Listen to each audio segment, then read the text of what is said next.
Good morning. My name is Irfan Nuruddin. I'm director of the Georgetown India Initiative, and it's my pleasure to welcome you to our third India Ideas Conference. We realize it's early on a Friday, especially if you're at a university, right? So there'll be lots of people coming, but we're very grateful that you've taken the time to join what I think is going to be a very special session, an opportunity to hear from India's new chief economic advisor in conversation with a couple of really wonderful colleagues, a partner of the president of FICCI, and my good friend and colleague Milan Vaishnav at the Carnegie Institute. Before we start, though, I want to ask our Vice Provost of Georgetown University, Dr. Reena Agarwal, who's also a professor in the McDonough School of Business, to say a few words. So, Reena.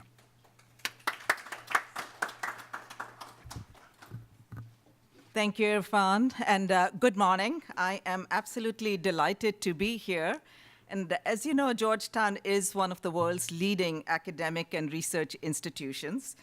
We're trying to offer a really transformational educational experience that prepares the next generation of global citizens to lead and to make a difference in the world. We haven't been a global university for decades. We've been a global university for centuries.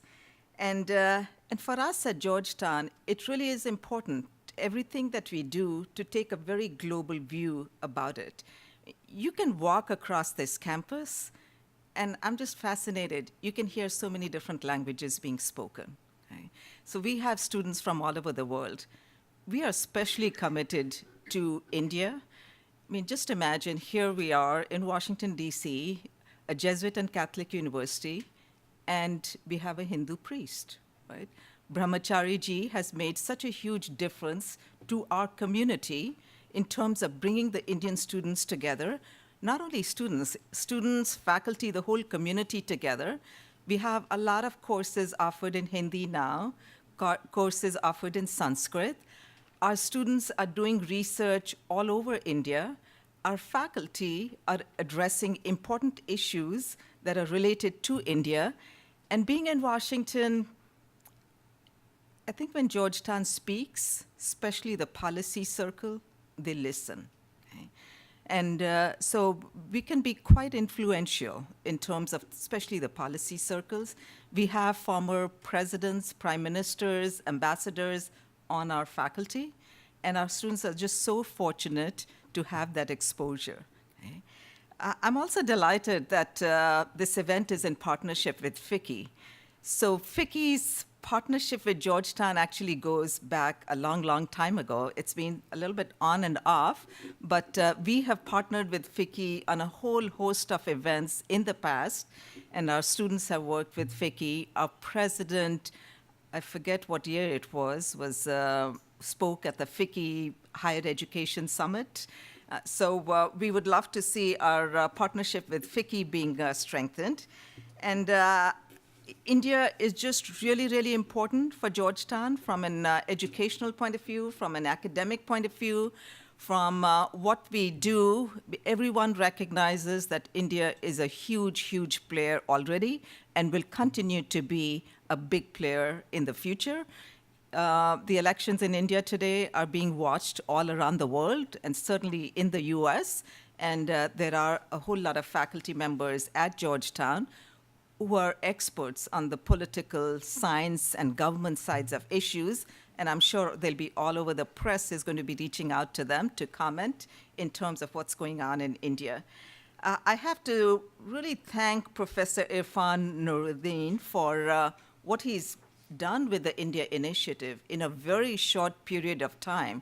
He has just taken it and just done a whole lot of things. And we at Georgetown are absolutely committed to making this as successful as possible and helping in every possible way. So welcome to Georgetown University on this very beautiful day, and I hope you enjoy the conversation today.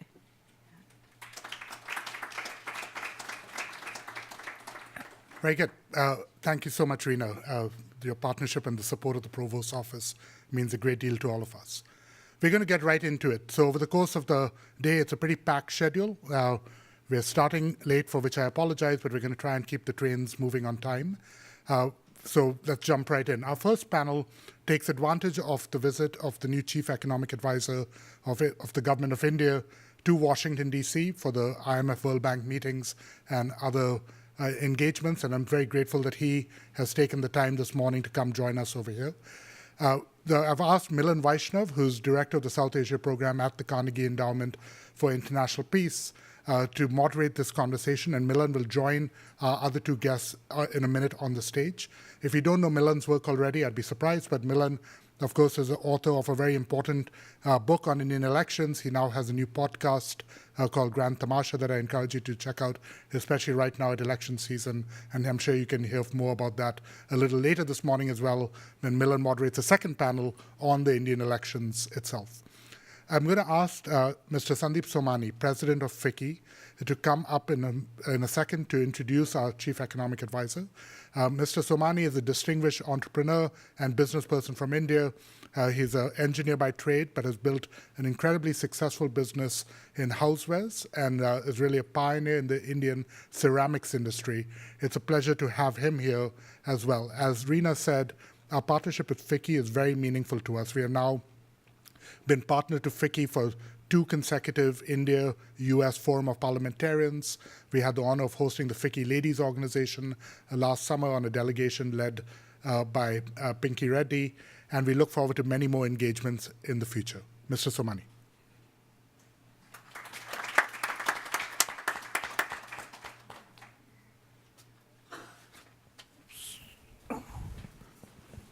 So good morning, ladies and gentlemen.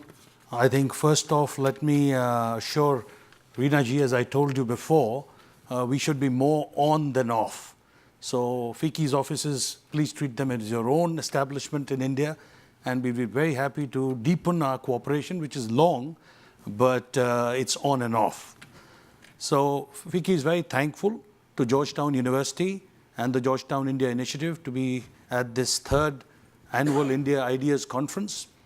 Over the last 3 years of the India's Ideas Conference, there has been many illustrious speakers, such as the former Chief Economic Advisor to the Government of India, Mr. Arvind Subramanian, former US Ambassador to India, Mr. Richard Verma, the journalist Sagarika Ghosh, Sri Ravi Shankar, and the comedian Radhika Vaz, to name a few.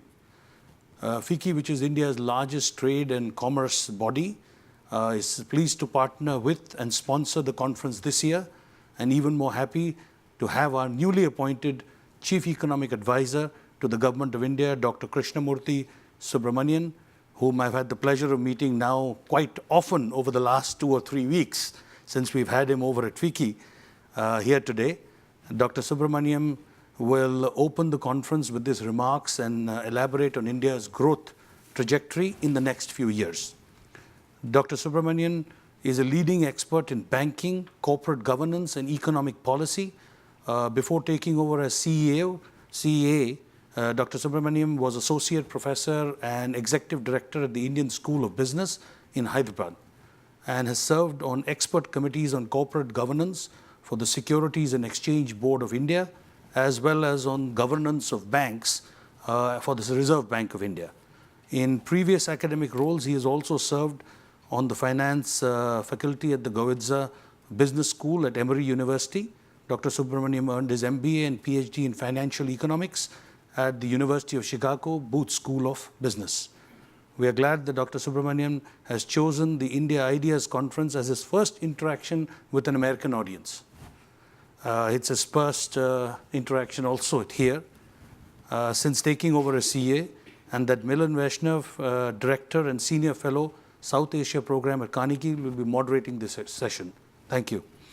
FICCI takes immense pride in working with the industry, the government, as well as academia in both India and the US on policy initiatives. Our doors are always open to furthering the cause of Indo-US relations. Thank you very much.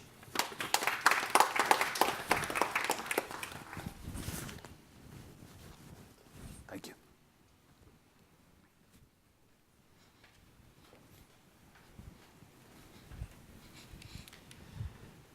Thank you very much for that introduction. Thank you to Irfan, to the India Initiative at Georgetown, and to the university for making this possible. And welcome to the newly inducted Chief Economic Advisor to the Government of India, Dr. Subramanian. Congratulations on your new job. Thank you. And welcome to Washington. Good morning, ladies and gentlemen. So let's just go right in because I know your time is short and we have a busy day ahead of us. We are meeting on the sidelines of the spring meetings of the IMF and the World Bank. The IMF recently put out their annual World Economic Outlook, and the title of their new report sort of summarizes the contents pretty aptly: Growth Slowdown, Precarious Recovery. I would like to just begin the conversation with a macro question about how India is situated right now in the global economic environment. We have a number of disconcerting trends, whether it's questions about Brexit and the Eurozone, questions about the negative implications of the US-China trade war, and other headwinds lingering in the air. Tell us how India is positioned as you see it right now.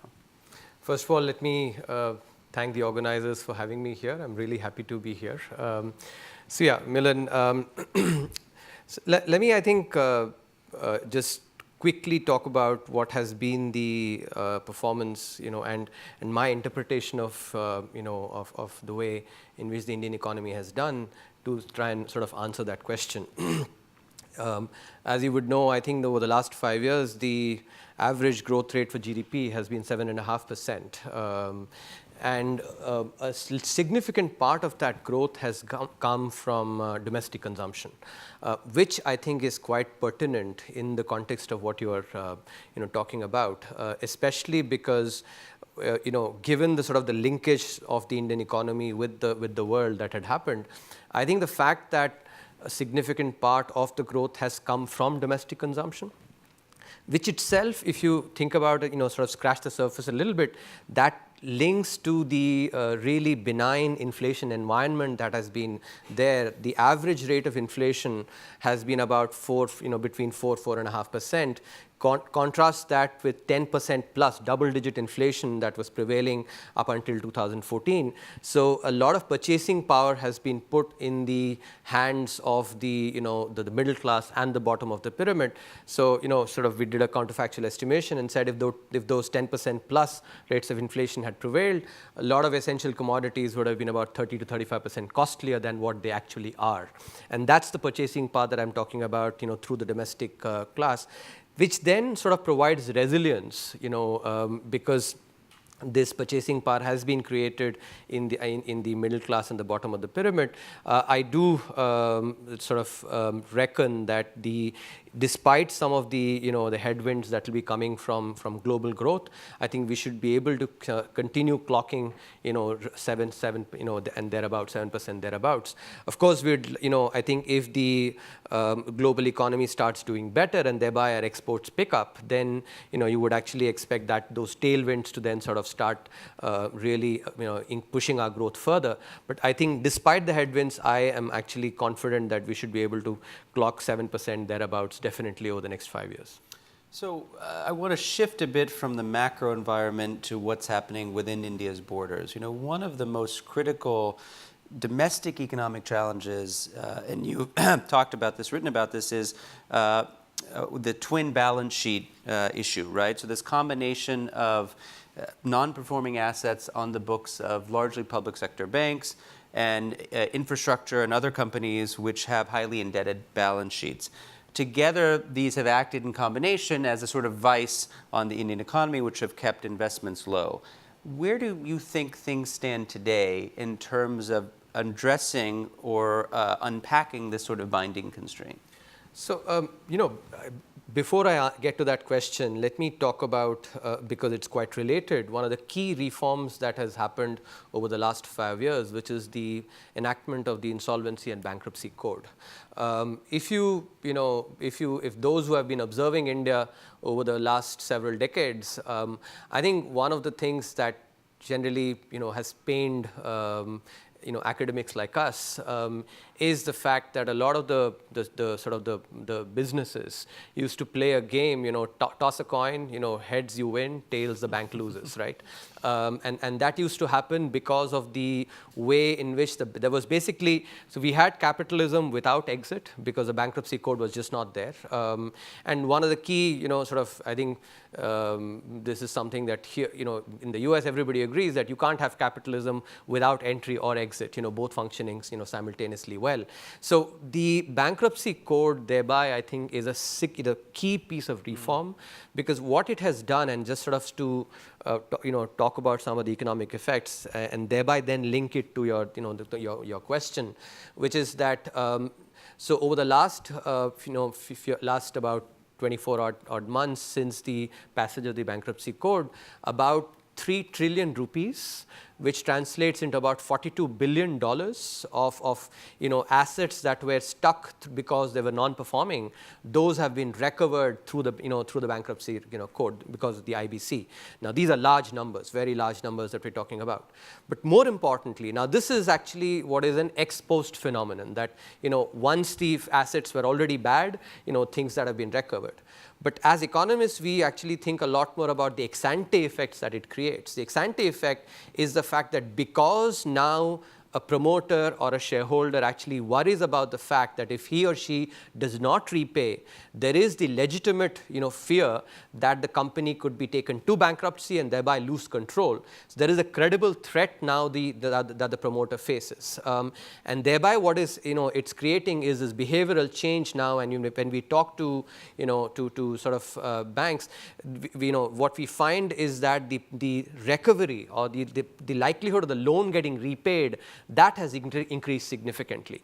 And this is quite important for us to understand both the dual balance sheet problem, but also more broadly the gross capital formation in the economy, because people have been saying, the pickup in the private capital formation, for instance, has not been that good. It's been anemic. And I would like to explain that. Remember that the Indian corporates actually had been doing capital budgeting, and the Indian banks were actually lending money for such capital budgeting projects in a regime where there was very little threat for the shareholder, and therefore the shareholder, the promoter, could actually not be very careful about the capital budgeting, the projections, because he or she knew very well that if things basically came to a pass, things didn't work out very well, he could sit across the bank and either evergreen the loan or actually continue it. And in fact, there's one famous promoter who basically has is publicly quoted as saying that the culture here is, if we basically don't repay, you give us more money. And that's been now from that scenario to actually now a scenario where you really run the risk of losing control, you have to be very, very careful about your capital budgeting. You cannot just basically pull out numbers out of a hat and put it on an Excel sheet and show it to the bank and say, okay, fund me the project now. And therefore, this behavioral change is something that will take time, for capital budgeting to be done more carefully. At the same time, on the bank side as well, you have, and there's a classic phenomenon happens across the world where banks become once, bitten, twice shy. There's risk aversion, especially because a large part of the Indian banking sector is dominated by the public sector banks, governments, where for various reasons, this is one of the problems that we need to be working on, the equating of bad judgment with malified intent. And that thereby, really exacerbates the risk aversion, because, the whole business of banking, in general business itself, is about taking risk, a priori. And when you take risk, it involves judgment as well. And sometimes things go bad, exposed. You make a judgment call, things don't go very well. But if a bad judgment, later is equated to be malified intent, then obviously the banker will become risk averse. So on the supply side and the demand side, you have actually a process that this has to go through. There's maybe a painful correction, but it has to go through where firms become more careful about the way in which they do the capital budgeting, and banks themselves also get out of the risk aversion cycle they've gotten into, and are at the same time careful about what kind of projects to fund. So that's what is actually holding back the private capital formation. And just to finish this particular your question about the dual balance sheet problem. So the trough for the non-performing assets has already been, that was about 2 years back. So clearly there is the NPA cycle has turned.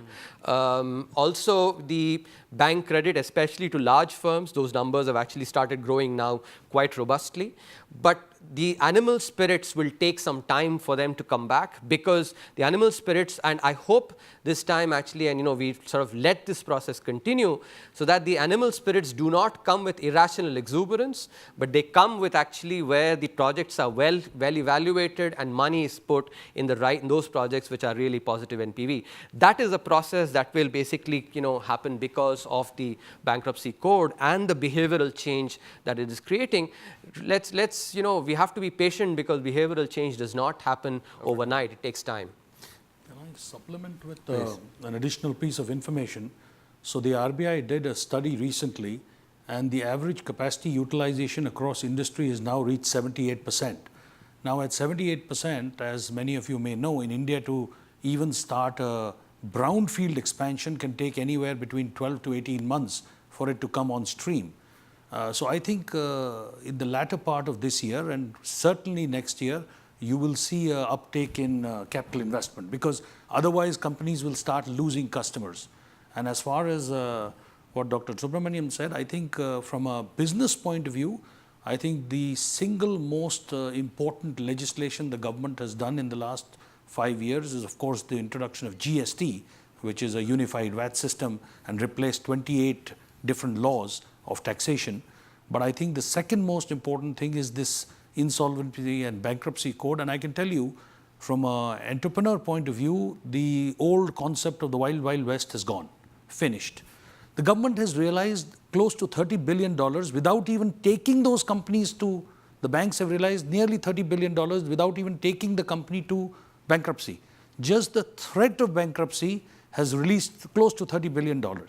So I think the threat of losing their companies is great, and it's a good thing. For the economy, it's a great thing, because it separates the good promoters and entrepreneurs from the ones who are a bit dubious, but were giving the whole community a bad name. And let me add, I think this is something where, I think not enough credit has been given to India. If you look at over the last few months, you've had a set of brothers who actually, and the brothers, the 3 sets of brothers that I'm talking about, who actually have been told by the court to repay or go to jail. Now, for me as an Indian, this is unheard of. And I think about the way I think about crony capitalism or cronism in an economy. Think about a 2x2 matrix, and you have ex ante, or sort of think about, let's say, de jure law versus de facto, and you actually have on the other axis the large, well-connected versus the average person. And the difference between de jure versus de facto, the way the law operates, and the way that does for the well-connected person who can actually work the system versus, let's say, the average person, that is a measure of the cronies in the economy. Now, here in the case of the bankruptcy code, you've had the dirty dozen, right? The top 12 defaulters actually being taken to bankruptcy together with the other borrowers, and you have people who, it's unheard of actually, these people to be able to say, being even told that you might have to go to jail. And I think as a common citizen of this country, I'm so glad to be seeing this, that for the first time actually, at least in parts, and that is not to say that we still have to go a distance, but at least a start has been made where we basically don't have this dictum where you show me the law and then show me the person on whom whom I have to apply the law, and then I'll tell you how it has to be applied. I think it's a welcome departure from that aspect, which, especially I think the way the media covers some of this, I think not enough has been talked about, about what has happened in India over the last 5 years. It reminds me of that great dictum from a former Latin American dictator who said, for my friends, everything. For my enemies, the law, right? Yeah. And I think, you know what I'm talking about, these three sets of, without naming them. Let me just, because I want to save room for questions, but there are a few more issues I just want to dig into very quickly. And Mr. Somani has given me a nice segue with GST. So this is one of the big reforms which has been talked about almost 20 years now, which this government has brought across the finish line. Yet in India, there's a lot of chatter about how to streamline GST, both to improve compliance, as well as how do you reduce the onerous burdens which are placed, particularly on small and medium enterprises.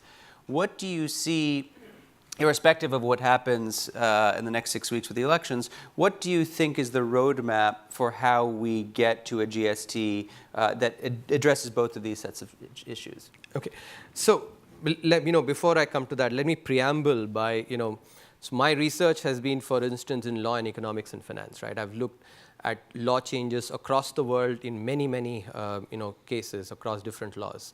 And what I think sometimes impatience is good, but I think some amount of realism is important as well. When you look at seminal law changes anywhere in the world, those take time for them to actually sort of, calibrate into perfection or calibrate into the optimal. It doesn't happen. You don't basically enact a law and it basically hits perfection right away. There is, especially in a country like India, as diverse, as many stakeholders, as many constituents as there are. So GST, so for instance, sometimes there is this point made about, we have too many rates. Yeah. I actually look at it saying, at least we've got the camel under the tent. If we basically said, let's insist on just one rate, it wouldn't have happened. The other important aspect to take into account, I think this is, as an economist, I look at this historically, India has reformed only when faced with a crisis. But for the first time here, we've had some, important reform that has happened despite there being no crisis. And critically, as there are two key drivers that have happened. As economists, we talk about what are called side bets, the ability to make side bets, right? In the case of the GST, the center, which actually has deep pockets as a sovereign, can write checks, right? Came together with the state. And, for instance, if you go back to what, the economists think about the Caucasian bargaining, right? We assume that all frictions, there are no frictions. But in the real world, there are lots of frictions in bargaining. And here you have a situation where the center said, start with the states, and said, okay, here are some states which are producer states who actually are potential losers. And these are the ones that are going to hold out in actually arriving at a solution that is actually optimal for the country. So the center said, okay, let me make a side bet with you actually and commit to you. Let's anticipate what your losses will be in the next 5 years. Okay, and importantly there, now when you're anticipating, the expected versus the realized, there can be risk there. And, path-breaking reform never happens in a risk vacuum. It actually requires the political, establishment to be able to take risk. The reason this did not happen, why feet was dragged for 10 years was because the risk appetite was not there. So in this case, there was that risk-taking ability, and said, okay, let's project what is the loss, and let me make that side bet. The center said, let's make that side bet, and let's get people. That's how you bargain. Basically in a multi-party bargaining. For and that template that you have, I think, can be applied in lots of other situations wherever you have center and state, especially. So basically, you identify the potential losers, make the side bets, do some projections for what are the losses going to be, and take some risk to be able to. These are critical for reform, which can be then implemented. Now to get back to the sort of the nitty-gritties of GST, I think that we certainly do need a couple of important changes. The whole premise of the GST is that you use invoice level matching, and you use invoice level matching for two purposes. Number one, what you do is you actually accumulate all the invoices. So suppose I am the buyer, you are the seller. I actually have all the invoices, that you've sold to me, and maybe, and it's been sold by others as well. What I do is I match all of that to basically verify whether the costs that I'm claiming are those actually correct or not, number one. But number two, what is actually, and those of you sort of think about actually just doing a simple matrix inversion, because the amount of stuff that I've bought is just a linear combination of everything that people have sold. And so you invert that matrix, you should be able to get the actual amount that people have sold, right, by using this invoice level matching. And that's why it's a critical part of the GST itself, which is the invoice level matching. For various reasons, that's something that has not happened, but should happen, I think. And that's something that should be the next step, because then when, and what has happened, for instance, is the GST numbers have been coming down, because once people start knowing that the invoice level matching is not happening, I can actually go and claim any amount of costs, and I can basically, sort of declare revenues as well, and the checks are not happening. So the invoice level matching, I think, is an important part of the next step to GST, which then should really help in pushing up indirect taxes actually to the levels that were anticipated. So I want to ask a question that stems from work that your predecessor, another Dr. Subramanian, and no relation as far as I know, Arvind Subramanian, made a strong pitch a few years ago in the flagship report that the CEA puts out every year, the Economic Survey of India, for a universal basic income, or really what he called a quasi-universal basic income-like instrument. Since then, we have seen several states, namely Telangana and Odisha, implement new unconditional cash transfer schemes, partially to deal with this issue of agrarian distress in the rural sector. The central government has recently done this for small farmers through the PM Kisan scheme, where small farmers get a guaranteed annual payment of 6,000 rupees sent to their bank accounts. This is something that was just unveiled a few months ago. The question for you is, are these UBI or quasi-UBI-like schemes here to stay? And if they are, how concerned are you about the fiscal implications? Because some of the cost projections are quite large. And in a situation where already India struggles to meet the current deficit targets, how concerned should we be about how these two things come together? So I have a couple of important points to make here. Number one, I think the first word in UBI is universal. Therefore, whatever you're getting now does not have universality in it. So, these are basically apples and oranges, in my opinion. Because they're, just to clarify, because they end up being targeted towards one segment of the population, as opposed to just give it to everybody. As opposed to universal basic income. Because second, I think this is, if political economy, theory of political economy tells us that in a democracy, the preferences of the median person, right? If you rank people starting from top to bottom in terms of income, that median person's preferences have to be reflected in policy, because democracy is basically by the people for the people, and it can't be by the people for basically the top 10%, or maybe it has to be the median person's preferences have to matter. And that is, I think, important to keep in mind also with another aspect, which is, think about public goods provision, right? In India, I think, and this is true in many other, emerging economies as well, people like you and me, we can actually substitute the public goods in the private market. For instance, if, let's say, I don't get good education from the government schools, I send my kids to private school. If I don't get good health care from the, from the government hospitals, I go to the private hospitals. If I don't get good security from the police, I actually have private guards. Right. If I don't get electricity, I actually get, put generators, right? People like you and me can, substitute every public good that the government should be providing in the private market. But this median, person that we're talking about cannot actually do that, number one.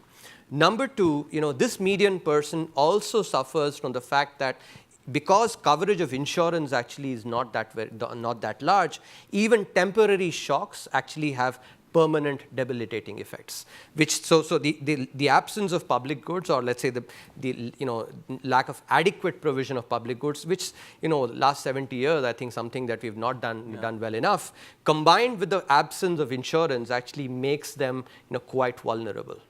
So I think this is the backdrop against which we have to be evaluating some of the policies that are being made. Now, specifically, let me come to the PM Kisan scheme. If you look at what is called the risk-adjusted return, right? Or the risk-return payoff that a farmer faces, the returns are not that high, but the risk, whether it's actually on the production side or even on the marketing side, the risks are huge, right? Climate risks, even after yield risk, a bunch of things. Even after he's produced, whether actually he'll be able to fetch a good price for his produce or not, these are all the risks that he faces. So, as financial economists, we think about what is called alpha. The alpha is actually hugely negative in farming, right? Now, combined with that, what you also have is a food economy where the food production is growing at more than 3%, while the population is growing at less than 1%. So you inevitably will have surpluses. Right. And surpluses, Econ 101 tells you that therefore you'll have dampened prices. What people are talking about basically the lack of or deflation in food of inflation, which is basically a simple artifact of this feature. Therefore, there has to be, given what I talked about the median, person's preferences, you have to actually take care of that. And what PM Kisan does, while people have talked about on the return side, I think as economists, we should be focusing on the risk aspect as well. What this critically does, and is that because 2,000 rupees is given every 4 months, it's assured income. And that assured income brings down the risk significantly. So we did some sort of, back of the envelope kind of calculations, assuming some distribution. Let's say, no one knows what is the true distribution of cash flows, let's say, for a farmer. But if you make some distributional assumptions and take into account the fact that the prices of potatoes, for instance, is about 30 times as volatile, if you take the standard deviation as the mean, that means it's hugely volatile, right?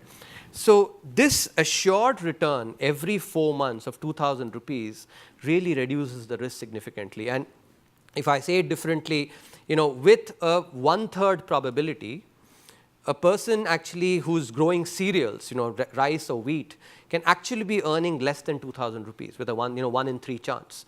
And in that, that state of the world, when actually that 1 in 3 probability indeed manifests, then this 2,000 rupees actually, really acts as huge succor for that person. So that's the way I would look at it as from an as an economist. I think the fiscal part, is something that what you're bringing up is important. The way I would look at it is that, given some of the steps that we're taking on the revenue side, we should be trying to create the space for taking care of some of the vulnerabilities of people who actually sort of need some of the attention. So I'm cognizant of the time. I wanted to let's see here. Okay, we have a few more minutes. So great. So Mr. Subramanian, I wanted to bring you into this conversation. One issue which gets a lot of airtime in Washington, D.C., and I imagine in other world capitals as well, is the need for factor market reform in India. This, particularly issues of land and labor, right? If you look at any business manifesto anywhere, these are always prominently featured. The question for you is, how important do you actually think these reforms are in terms of getting the animal spirits of the economy going?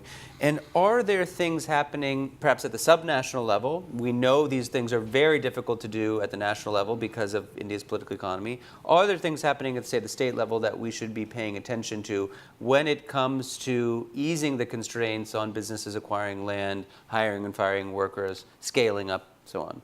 Okay, so that's a very good question, actually. So as you know, India has significantly improved its positioning in terms of the ease of doing business.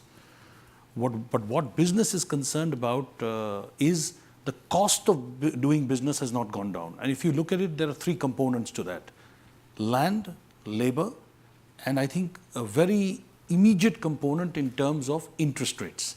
I think interest rates in India are at a historical high. the repo rates.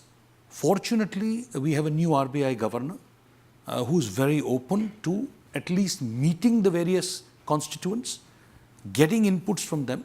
So as FICCI, we've gone and met the RBI governor. He was very receptive to our thoughts. And he is walking the path. He has twice in the last 3 months reduced interest rates by 0.25% each. If you ask me whether that's enough, certainly not. That doesn't bring out any animal spirits. And also there's a transmission problem. When the reductions are small, we've noticed that the banks absorb it to offset their other issues. So the industry doesn't get the full benefit, and definitely not the small guy. But we are hopeful that he sees the bigger picture and he knows that that is a hindrance to new investment. But I think that's not the only hindrance. I think the issues of land and labor, let me deal with it separately. In industry, I'm very clear. The last government passed this act where they quadrupled the price of acquisition of land. I think that was a wrong act.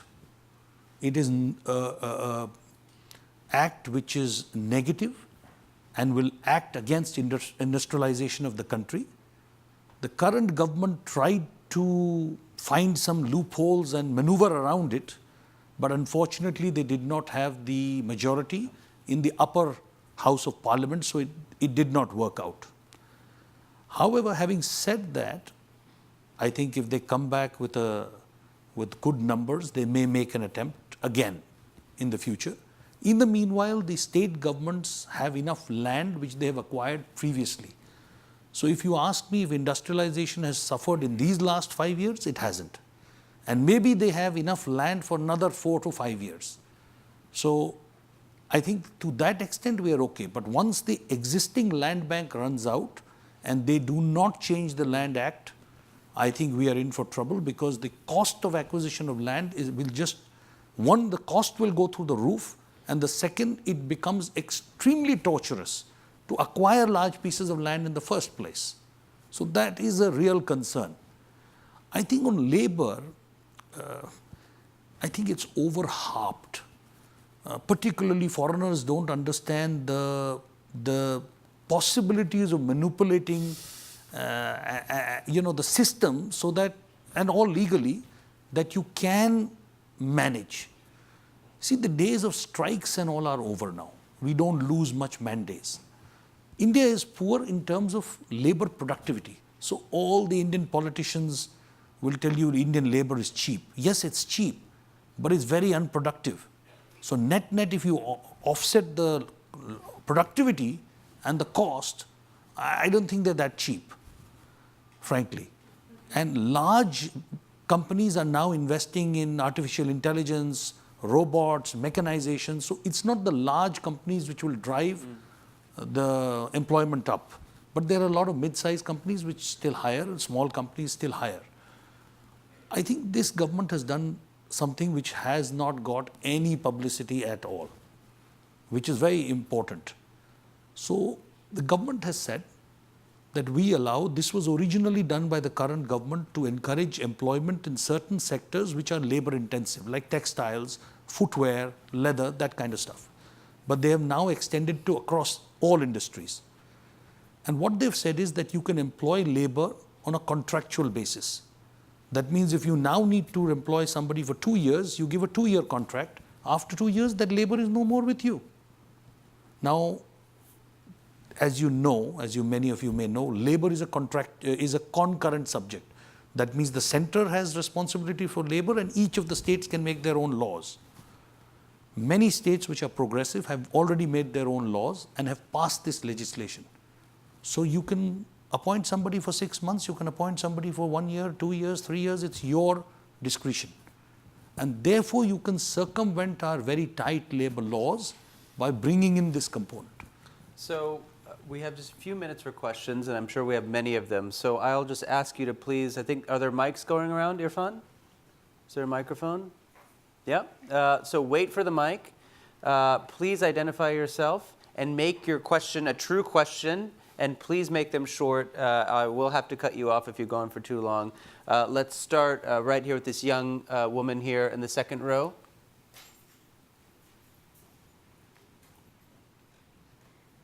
Good morning. My name is Kajal Joshi. I'm a student at the George Washington University. My question is, we've been talking about labor issues. We've been talking about, especially in the agricultural sector, the importance of the PM Kisan scheme. What about the landless? Why aren't we seeing more schemes like Kalia and Odisha, being driven by the center to take care of nearly the 50% of agricultural labor, which is landless? That's great. If you don't mind, should we take one or two questions, and then that way we can. This gentleman here in the first row. Sir, very good point you brought up. Could you just please identify yourself? Yeah. This is Udaya Allu. I am working for Department of Labor in US federal government. I am going through so many economic conferences. So I'm nice to meet you. The question is, have a general comparison between Indian economy and Chinese economy, especially in terms of productivity. To be concrete example, I am not able to see the dollar-tree material by Indian labor here, but I see many Chinese products by dollar-tree kind of issues. Why Indian economy is not able to do that? And how other aspects, how the Indian economy is totally different, or communist capitalism, or democratic, whatever you say, is different from Chinese labor. As he's saying, Indian labor is less productive. Can you make a clear impact of why we are not able to make the Indian labor more productive? Okay, great. So great. Why don't we take those quickly, and if we have time, we'll do another round. The question on what should we be doing, why shouldn't we be doing more on landless, and this question about what are differences on productivity between India and China. Would you like to go first? I think the point you're making is a very valid one. Unfortunately, data on the landless is actually is very, very scarce and is sparse. And if you have to, and as a government, if you want to be intervening or doing a program, you have to have data. Otherwise, what will happen is you'll have inclusion and exclusion errors. And for instance, the PM Kisan scheme, could have possibly, if one had data, let's say, on the tenant farmers as well, they are clearly a lot more vulnerable than even those small and marginal farmers, less than 2.5 hectares. But when you don't have that data, it's very hard to sort of either design or target the program on them. So that's sort of in my opinion, the short answer to. I think your question is, of course, maybe should be the topic of one full debate. There are lots of differences.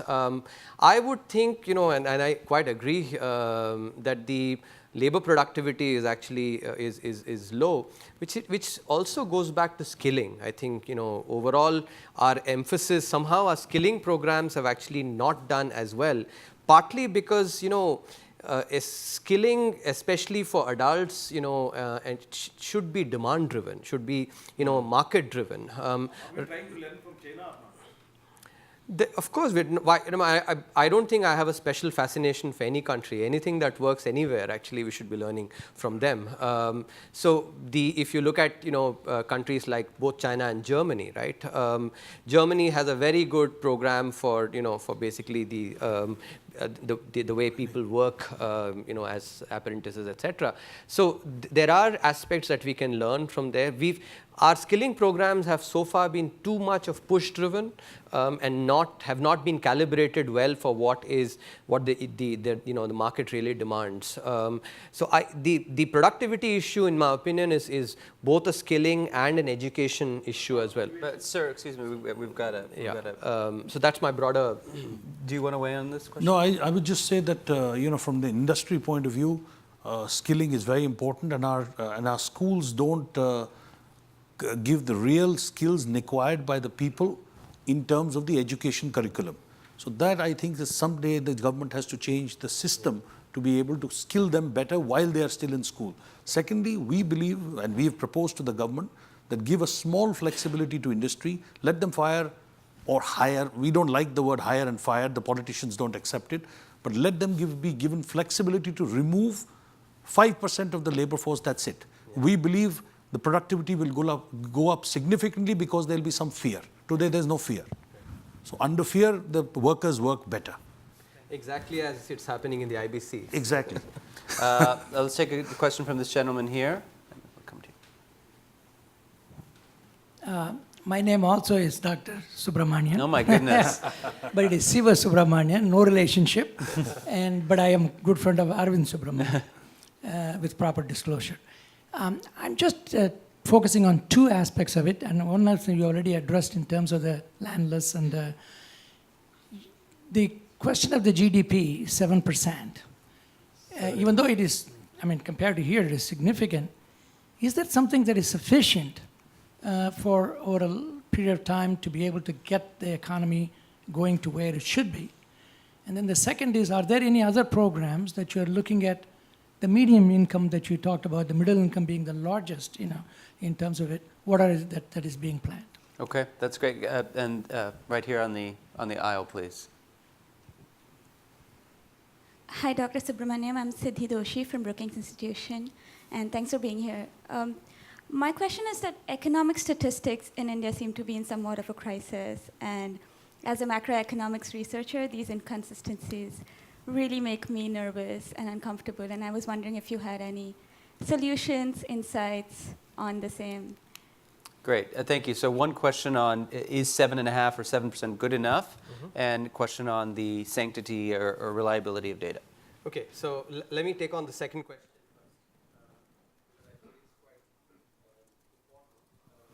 Am I audible?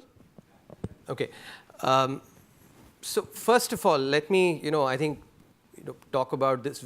We're doing some work on this, so I'm speaking based on, hopefully we'll have a, more crystallized, but I'm going to give you a work in process answer here. Firstly, let me, having been there for 3 months, and having observed from close quarters, India is a democracy where the number of touch points for policy are so many that it is very hard to create a narrative that is different from the truth. Somebody will squeal, it's very, very hard. For instance, those numbers come to me. You would think that, and I definitely believe I care for my reputation a lot more than being in a particular office for a few years. So like that, there are so many different. So it's first on the process, it's very hard to create a narrative. The media can create a narrative, but inside the government, to create a narrative that is different from the truth, it's very hard. Now let me come to your, there are two aspects, what has happened is actually earlier our GDP series was based on the factor cost, Now we're doing based on GVA. And if you look at the changes that have happened, we're using better proxies. For instance, instead of using the IIP numbers, we use the MCA. Right? Could you just explain quickly what Yeah, let me actually. IIP is the Index of Industrial Production, and MCA is the Ministry of Corporate Affairs, the financial statements. So all companies in India, whether they're listed or unlisted, have to actually file their license to basically be a company is given by the registrar of companies, and they have to go and file their financial statements with the Ministry of Corporate Affairs. And this is a fact that any company that actually has a financial statement has to be audited by an auditor first, has to be passed by the board of directors. The board has to sign on it, with especially the audit committee chairman signing on it, and then it has to be put to the MCA, which goes over it as well. So you have 3 levels of checks. So the Index of Industrial Production actually does not have any of those checks. This has been replaced. So the MCA is what is being used for calculating manufacturing, the value added there instead of the IIP numbers. To give you one example of the kind of proxies that are being used, and because, just to sort of give you a more concrete, example, take the value added in telecom. Earlier, the proxy that was being used was the number of subscribers. Now, suppose, I have a phone, you have a phone as well, okay? I don't use my phone very much. You use your phone very, very intensively. Clearly, you're creating a lot more economic activity than I am doing. But if you're using the number of subscribers, you and I are basically painted with the same brush. But the new series, for instance, uses the number of minutes of usage as the proxy for calculating the gross value added in the telecom sector. This is one example of actually a better proxy being used, right? Overall, if you see, and we're basically, I cannot tell you emphatically, we're doing some numbers here. If you look at the first estimate versus the final estimate that comes, and In manufacturing, there is what is called the Annual Survey of Industries, the ASI, which actually is, that series goes back very long, from 1981. There's no change in that at all. And if you look at the value added that has happened, if you look at the growth in value added, that relates very well with the growth that has happened in the GDP as well. And if we look at the changes, so for instance, the IIP numbers used to come up, and then the revisions would come up many times 2 years later through the ASI. Not, that because it came so late, people wouldn't pay that much attention.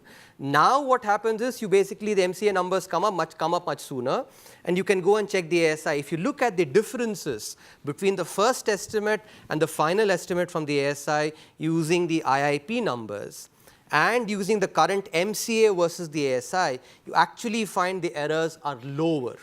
Errors are lower, and now there's actually this concept of first order stochastic dominance and second order stochastic dominance in statistics. We're working on that to see whether actually that indeed these hold, the statistical tests hold. I can't tell you that, but the errors actually are lower, which is reflecting the fact that the proxies are better. Okay. Number two, that on the demonetization year, for instance, if you actually, people talk about the the increases. Let's also remember that the same series is also telling us that the last previous 2 quarters growth has slowed down.